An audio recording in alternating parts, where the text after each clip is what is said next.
A primeira e a pior causa de erro que prevalece nos nossos dias é o orgulho espiritual. Essa é a principal porta que o diabo usa para entrar nos corações daqueles que têm zelo pelo avanço da causa de Cristo. É a principal via de entrada de fumaça venenosa que vem do abismo para escurecer a mente e desviar o juízo. É o meio que Satanás usa para controlar cristãos e obstruir uma obra de Deus. Até que essa doença seja curada, em vão se aplicarão remédios para resolver quaisquer outras enfermidades.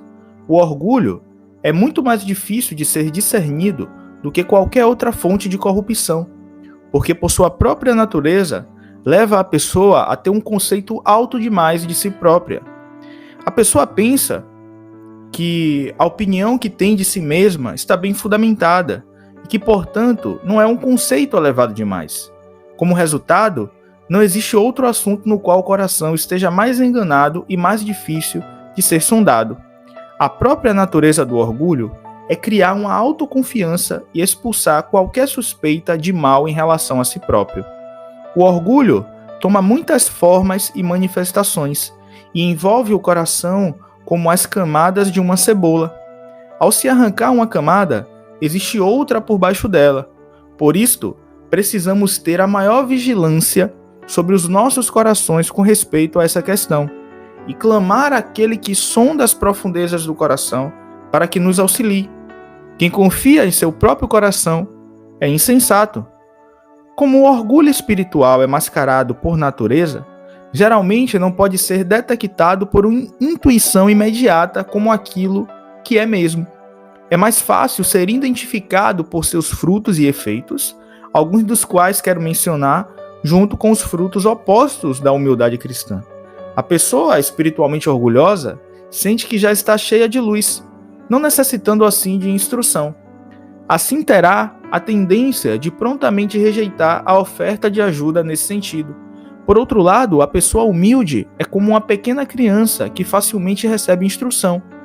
Cautelosa no seu conceito de si mesma, sensível à sua grande facilidade em se desviar, se alguém lhe sugere que esta, de fato, está saindo do caminho reto, mostra pronta disposição em examinar a questão e ouvir as advertências. As pessoas orgulhosas tendem a falar dos pecados dos outros, o terrível engano dos hipócritas, a falta de vida daqueles irmãos que têm amargura, a resistência de alguns crentes à santidade. A pura humildade cristã, porém, se cala sobre os pecados dos outros, ou no máximo fala a respeito deles com tristeza e compaixão. A pessoa espiritualmente orgulhosa critica os outros cristãos por sua falta de crescimento na graça, enquanto o crente humilde vê tanta maldade em seu próprio coração e se preocupa tanto com isso que não tem muita atenção para dar aos corações dos outros. Queixa-se mais de si próprio e da sua própria frieza espiritual. Sua esperança genuína é que todos os outros tenham mais amor e gratidão a Deus do que eles. A pessoa espiritualmente orgulhosa falam frequentemente que quase tudo que percebem nos outros em termos extremamente severos e ásperos. É comum dizerem que a opinião, conduta ou atitude de outra pessoa é do diabo ou do inferno. Muitas vezes, sua crítica é direcionada não só às pessoas ímpias, mas a verdadeiros filhos de Deus e às pessoas que são seus superiores. Os humildes, entretanto, mesmo quando recebem extraordinárias descobertas da glória de Deus, sentem-se esmagados pela sua própria indignidade e impureza. Suas exortações a outros cristãos são transmitidas de forma amorosa e humilde, e ao lidar com seus irmãos e companheiros, eles procuram tratá-los com a mesma humildade e mansidão com que Cristo, que está infinitamente superior a eles, os trata.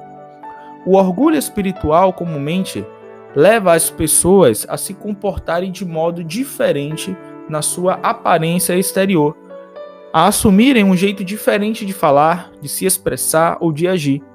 Por outro lado, o cristão humilde, mesmo sendo firme no seu dever, permanecendo sozinho no caminho do céu, ainda que o mundo inteiro o abandone, não sente prazer em ser diferente só para ser diferente.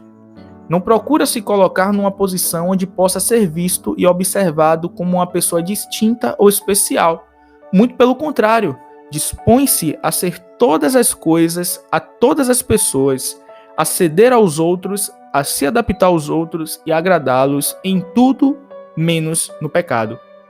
Pessoas orgulhosas dão muita atenção à oposição e injúrias, tendem a falar dessas coisas frequentemente com um ar de amargura ou desprezo. A humildade cristã, em contraste, leva a pessoa a ser mais semelhante ao seu bendito Senhor, o qual, quando foi maltratado, não abriu sua boca, mas se entregou em silêncio àquele que julga retamente.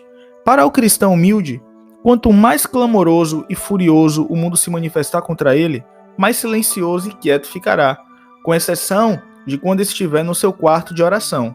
Lá, ele não ficará calado. Um outro padrão de pessoas espiritualmente orgulhosas é comportar-se de forma a torná-las o foco de atenção. É natural que a pessoa, sob a influência do orgulho, tome todo o respeito que lhe é oferecido. Se outros demonstram disposição de se submeterem a ela e a cederem em deferência a ela, essa pessoa receberá tais atitudes sem constrangimento. Na verdade, ela se habituou a esperar tal tratamento e a formar uma má opinião de quem não lhe oferece aquilo que pensa merecer. Uma pessoa sob a influência do orgulho espiritual tende mais a instruir aos outros do que a fazer perguntas. Tal pessoa naturalmente assume ar de mestre. O cristão eminentemente humilde pensa que precisa de ajuda e todo o mundo, enquanto a pessoa espiritualmente orgulhosa acha que todos precisam do que ela tem para oferecer. A humildade cristã, sentindo o peso da miséria dos outros, suplica e implora. O orgulhoso espiritual, em contraste, ordena e adverte com autoridade. Assim como o orgulho espiritual leva as pessoas a assumirem muita coisa para si mesmas, de forma semelhante as induz a tratar os outros com negligência.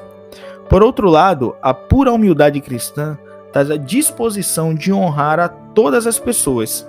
Entrar em contendas a respeito do cristianismo, por vezes, é desaconselhável. No entanto, devemos tomar muito cuidado para não nos recusarmos a discutir com pessoas carnais por a acharmos indignas de nossa consideração. Pelo contrário, devemos condescender às pessoas carnais da mesma forma como Cristo condescendeu a nós, a fim de estar presentes conosco na nossa indocilidade e estupidez.